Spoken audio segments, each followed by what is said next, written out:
ये औरंगी टाउन से शुरू हुआ था। कोई कहता था कि 6 फीट का आदमी था। उस ज़माने में पुलिस इतनी एडवांस नहीं थी। हमेशा के बाद तो बिल्कुल शहर में सन्नाटा हो जाता था और बहुत ज़्यादा पैनिक फैल गया था। इस मामले की हकीकत क्या थी? इलाके बहुत मुतासिर हुए इससे।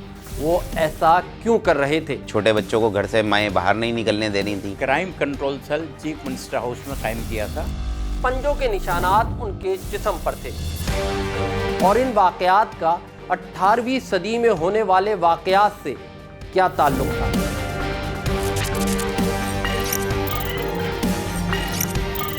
वो एक नहीं, पूरा ग्रुप है।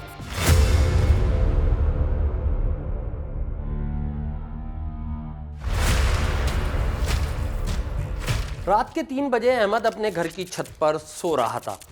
ऐसे में उसको महसूस हुआ कि कोई उसको घसीट रहा है। इसने घबराकर आंख खोली तो देखा कोई इसको पैरों से घसीटने की कोशिश कर रहा है।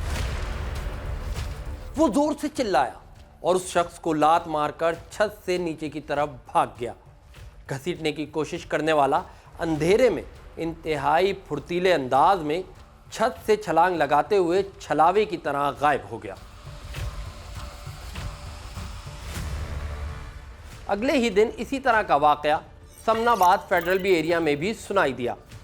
आनन फानन ये खबर अब इलाके से निकलकर पूरे शहर में फैल गई। वो अखबारात का ज़माना था। पाकिस्तान में न्यूज़ चैनल नहीं आए थे। घरों में घुसने वाले इन अजीबुल हाल पुरसरार इंसानों की खबर अखबारात की हेडलाइंस बन गई और न्यूज़पेपर्स ने इनको नाम दिया छलावा और चड्डा ग्रुप का। ये औरंगी टाउन से शुरू हुआ था। उस ज़माने में औरंगी टाउन में लाइट का फौदान था और सड़कें उड़कें भी इतनी पुख्ता नहीं थी। उसके बाद ये आ गया फेडरल बी एरिया में, नॉर्थ कराची में, न्यू कराची में, ऐसी आबादियों में जहाँ पर बिजली का प्रॉब्लम होता था। मोहल्ले में एक पैनिक फैला करता था कि हमारे मोहल्ले में कोई छलावा ग्रुप, कोई चड्डा ग्रुप के नाम से कुछ लोग हैं जो घरों में दाखिल हो जाते हैं। छोटे बच्चों में आने लगेंगे कि जी हमने अभी इस तरफ देखा है, हमने ग्राउंड में देखा है, हमने पीछे केबीआर की तरफ देखा है उसको। कोई कहता था कि 6 फीट का आदमी था। कोई कहता था वो स्प्रिंग लगे होते थे, उन पे जंप मारते थे, 15-15 फीट ऊपर चले जाते थे। हर इंसान अपने एतबार से इनके बारे में बयान कर रहा था। कोई कहता था कि वो पूरे बदन पर काला तेल लगाकर नेकर पहने हुए था, तो कोई बताता कि वो 10 से 12 फुट छलांग लगा सकता है और एक मकान से दूसरे मकान की छत पर बाआसानी कूद सकता है। तो किसी ने बताया वो एक नहीं, पूरा ग्रुप है। उसका खौफ इतना फैला कि जिन इलाकों में इसकी वारदातें रिपोर्ट हुई वहां लोग रात को जागकर गलियों में डंडे और लाठियां लेकर पहरा देने लगे। लोगों ने मोहल्ला कमेटियां बनाई और रात को जागते थे, क्योंकि उस ज़माने में शहर के हालात बहुत ज़्यादा ख़राब हो रहे थे। तो लोगों ने ये प्रैक्टिस की थी कि खंबे बजाकर लोगों को जगा देते थे।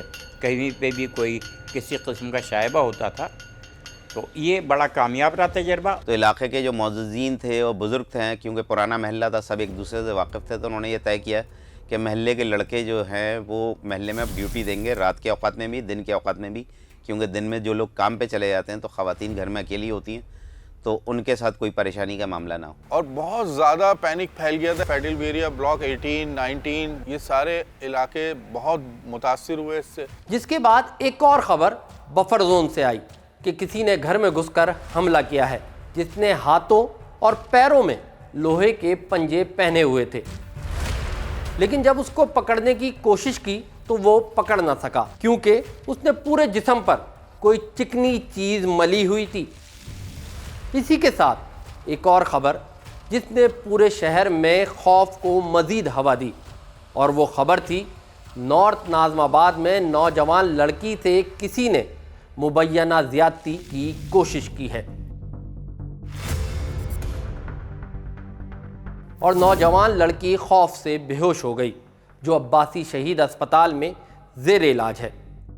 और मशहूर हुआ कि ये सब छलावा या चड्डा ग्रुप ने किया है, क्योंकि वाक़या जब हुआ तो इलाके में बिजली की लोड शेडिंग थी। घरों से लोगों ने जो है निकलना भी कम कर दिया था।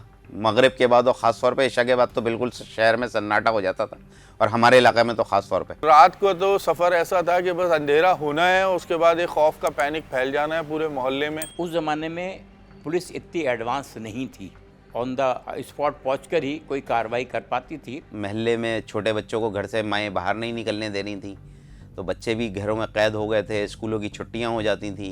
ग्रुप की शक्ल में जाना शुरू कर दिया था, क्योंकि लोग बहुत डरने लगे थे, क्योंकि उसकी स्पीड बहुत ज़्यादा पाई जाती थी। पुलिस ने इन इलाकों में पेट्रोलिंग बढ़ा दी। अब इस चड्डा या छलावा ग्रुप की तलाश पुलिस, शहरियों और इदारों सबको थी। हुकूमत सिंध की जानिब से इत्तला देने के लिए नंबर्स भी जारी किए गए, लेकिन किसी के हाथ कोई सिरा ना मिला। मैं उस ज़माने में वज़ीर आला सिंध का मुशीर और पॉलिटिकल सेक्रेटरी था, तो हमने 1997 और 8 में crime control cell chief minister house में कायम किया था, जिसका डिजिटल नंबर से टेलीफोन आप अगर 134 पे करेंगे तो वो हमारे पास कॉल आती थी। इसके लिए हमने CLI पे मुश्तमिल 4 टेलीफोन इंपोर्ट किए थे, और वहाँ पर अपना शाह लतीफ़ बेस बनाया हुआ था चीफ मिनिस्टर हाउस में वायरलेस का। सुबह में एक SP की ड्यूटी होती थी, और सेकंड शिफ्ट में एक DSP की ड्यूटी होती थी, जो आने वाली कंप्लेंट्स पे अमल दरामद करते थे। इस मामले की हकीकत क्या थी? ये चड्डा या छलावा ग्रुप कौन था? वो क्या चाहते थे? वो ऐसा क्यों कर रहे थे? और इन वाक़यात का 18वीं सदी में होने वाले वाक़यात से क्या ताल्लुक़ था? ये सब आपको आगे चलकर बताएंगे, लेकिन आपको ये जानकर हैरानी होगी कि बिल्कुल इसी तरह के केसेस ठीक 3 साल बाद पड़ोसी मुल्क भारत में भी रिपोर्ट हुए। कुछ कंप्यूटराइज सिस्टम है उसका, यूं झुकता है एकदम गायब। 2 दिन से सब लोग जाग रहे हैं। 2 पुलिस वाले एक टीम बना के वो पूरे मोहल्ले में घूम रही है। डर तो लगेगा ही लगेगा, पर आम आदमी को क्या करे, अपनी हिफाजत के लिए कुछ ना कुछ तो करेगा ही, जागेगा। साल था 2001 और शहर था दिल्ली। लंबे लंबे का खून है, इसको बांधना होगा ना, उसी को पकड़ता है, वो और किसी को दिखाई नहीं देता। पुलिस अब तक इस हमलावर को पकड़ नहीं पाई है। जहां रात को बिल्कुल इसी तरह छत पर सोए इंसानों पर किसी ने हमला किया, और हफ्ता भर में ये केसेस इतनी ज़्यादा तादाद में रिपोर्ट हुए कि पूरे शहर में खौफ फैल गया, और सनसनी से भरी खबरें पूरे भारतीय मीडिया की हेडलाइंस बन गईं। That gave birth to the Monkey Man legend. Monkey Man. ये काला बंदर आ गया। I have already discussed this matter at length with my officers. क्योंकि वो हमला रात के उस पहर करता था जब बिजली की लोड शेडिंग होती। इस हमलावर के बारे में भी शहरियों की राय लगभग वैसी ही थी जैसे कराची के उन पुरस्कार वाक़यात के बाद सामने आई थी। इन दोनों वाक़यात में जब तहकीकात की गई तो हैरत अंगेज तौर पर कोई मुस्तनद बात या सबूत पुलिस को ना मिल सके। जब भी शहरियों से पूछा गया हमला करने वाले शख्स के बारे में, तो बेशतर अफराद उसका हुलिया और उस शख्स के बारे में तो बहुत वसूख से बात करते, लेकिन जब सवाल होता तुमने अपनी आंखों से देखा, तो जवाब मिलता नहीं, ये फला ने बताया, फला ने देखा। लोग इतना खौफ का शिकार हुए कि कोई भी अजनबी अगर उन इलाकों में देखा जाता तो शक की सुई सवा नेज़े पर होती।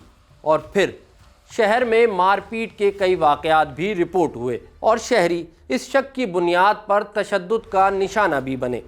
इन्हीं में से एक वाक़या कराची के इलाके बफर जोन में रिपोर्ट हुआ, जब एक खाकरोब सेवरेज का काम करके नीम बरहना नेकर पहने जा रहा था। उस पर लोगों को शुबा हुआ, जिसके बाद खाकरोब को शहरियों ने चड्डा ग्रुप समझकर खूब पीटा और खंबे से बांध दिया।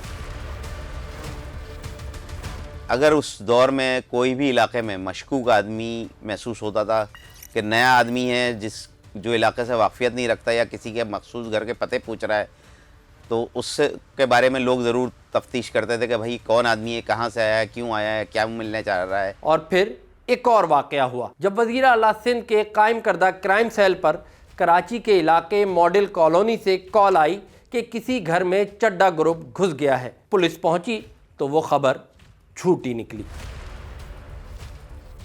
हमने जब एक हमारे पास कॉल आई है मलीर से, जब हमने उसकी तहकीक की तो पता चला कि ये कॉल जो थी उसने कहा था कि ये वो चड्डा ग्रुप जो है यहाँ पर वारदात हुई है। जब उसकी हमने तहकीकात की तो वो कॉल जो थी फिक्टिशियस कॉल थी और वो सिटी कोर्ट के पास से आई थी, लिहाजा उसको हमने गिरफ़्तार करवाया और सज़ा दिलवाई।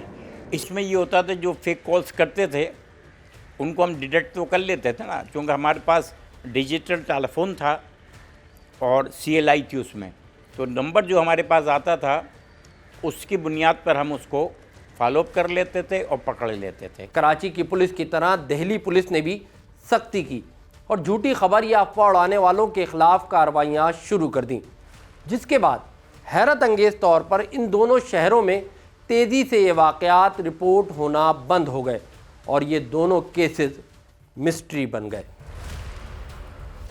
2009 में बॉलीवुड में इसी हवाले से एक मूवी भी बनाई गई जिसका नाम डेली 6 है, जिसमें इन्हीं वाक़यात को दिखाया गया। सवाल ये है कि ये दोनों केसेस में मंकी मैन और चड्डा ग्रुप कहाँ गए और लोग इतनी बड़ी तादाद में उनके बारे में बात क्यों कर रहे थे? तो उसका जवाब ये है कि उनका कोई वजूद ही नहीं था। इन दोनों केसेस में तमाम अफराद जहनी दबाव का शिकार थे और एक ऐसे फिनोमेना का शिकार हो गए जिसको साइकोलॉजी में mass hysteria, mass psychogenic disorder, epidemic hysteria भी कहा जाता है, जिसमें समाज के अफराद एक ऐसे रुझान का शिकार हो जाते हैं जिसका कोई वजूद ही नहीं होता।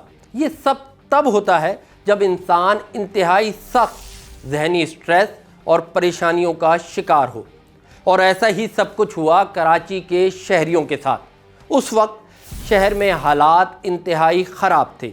डकैती, कत्ल गारतगिरी और आए रोज़ 2 से 3 दिन की हड़तालें मामूल थीं। रात रात भर मुख्तलिफ इलाकों में फायरिंग जारी रहती। शदीद गर्मियाँ थीं और बदतरीन गर्मी का 47 साला रिकॉर्ड टूट चुका था। शहर में बिजली की फराहमी बुरी तरह मुतासिर थी। लोड शेडिंग का सिलसिला जारी था और कई इलाकों में 3-3 दिन बिजली नहीं होती थी। बिजनेस कम्युनिटी शहर से कूच कर रही थी। ऐसे में लोग घरों में महसूर होकर रह गए थे और अगर ऐसे में गर्मी हड़तालों से परेशान शहरी क्रिकेट या तफरीह के लिए घर से बाहर निकलते तो पुलिस हवालात की सैर कराती। इसीलिए BBC ने उस वक्त रिपोर्ट किया कि कराची में लोग जहनी मरीज बनते जा रहे हैं और ऐसे में शहर में चड्डा और छलावा ग्रुप की बाज़गश्त सुनाई दी, जिसने सबको मैस हिस्टेरिया का शिकार बना दिया। अब आते हैं उन केसेस की तरफ जो उस वक्त रिपोर्ट हुए। नॉर्थ नाज़िमाबाद में मुबैना ज़्यादती केस रिपोर्ट होने वाली खातून के जब एग्जामिन किया तो मालूम हुआ कि उसके साथ किसी ने ज़्यादती की कोशिश ही नहीं की, जिसकी गवाही दूसरे दिन अखबार में लगने वाली इस खबर से भी होती है। जब भी लोग मैस हिस्टीरिया का शिकार होते हैं तो कोई भी खबर या अफवाह तेज़ी से फैलती है और कुछ वक्त बाद बहुत तेज़ी से ही ख़त्म हो जाती है। सर, ये बात लोगों की ये इख्तरा होती है कि लोगों को अपसेट कर कर अपने मकासद हासिल किए जाएं। अचानक शुरू हुआ था और अचानक ख़त्म हो गया। इससे पहले भी मगरिबी ममालिक में भी दर्जनों केसेस में हज़ारों लोग इसका शिकार हो चुके हैं, लेकिन इन दर्जनों केसेस में 2 केसेस ऐसे हैं जो कराची और दिल्ली से काफ़ी मुमासलत या रिजेम्बलेंस रखते हैं। एक है स्प्रिंग हील जैक और दूसरा है हैलीफैक्स स्लैशर। कोसों मील दूर समंदर पार बरतानिया के यॉर्कशायर के एक कस्बे हैलीफैक्स में 1938 में हैलीफैक्स स्लैशर का शोर हुआ, जिसके बारे में मशहूर था कि एक आधा पागल जंगली आंखों वाला आदमी घूम रहा है जो अंधेरी गलियों में खवातीन पर हमला कर रहा है, जिसका इतना शोर हुआ कि उस वक्त स्कॉटलैंड यार्ड को आना पड़ा, जिसने तहकीकात के बाद बयान जारी किया कि ऐसे कोई हमले हुए ही नहीं थे। पाकिस्तान के चड्डा ग्रुप या छलावा ग्रुप और भारत के मंकी मैन की तरह हूबहू केस 1837 में हुआ, जब बरतानिया के मुख्तलिफ शहरों में ख़ास तौर पर मज़ाफ़ाती लंदन, मिडलैंडर और स्कॉटलैंड में उन दिनों चुड़ैलों के किस्से आम थे। सर्दियों की एक सुबह थी जब mayor London John Cowen sir पकड़कर बैठा इंतहाई परेशानी में अपने सामने टेबल पर पड़े लिफाफे के ढेर में से लिफाफे खोल खोल कर पढ़ रहा था और उन सब लिफाफों में एक ही बात थी, स्प्रिंग हील जैक, जो उस वक्त के अखबारात का दिया गया नाम था, जिसके बारे में मशहूर था कि एक सियाह चादर के नीचे हेलमेट और चुस्त सफ़ेद लिबास पहने एक शख्स रातों को अकेले लोगों पर हमला करता है, जिसके बारे में लोगों ने मशहूर कर दिया था कि वो नीले और सफ़ेद शोलों को आंखों से बाहर निकाल सकता था और उसने अपनी उंगलियों पर तेज़ धाती पंजे पहन रखे थे। हैमर स्मिथ में तो कई नौजवान ख़वातीन हद से ज़्यादा खौफज़दा थीं, क्योंकि उन पर अंधेरी रात में हमला किया गया था, जिससे वो ज़ख्मी हो गई और पंजों के निशानात उनके जिस्म पर थे। उस वक्त पुलिस को हिदायत की गई कि वो ज़िम्मेदार फ़र्द की तलाश करे, लेकिन पाकिस्तान और इंडिया की तरह बरतानिया का ये केस भी मिस्ट्री बन गया और पुलिस को उसका कोई सुराग ना मिल सका।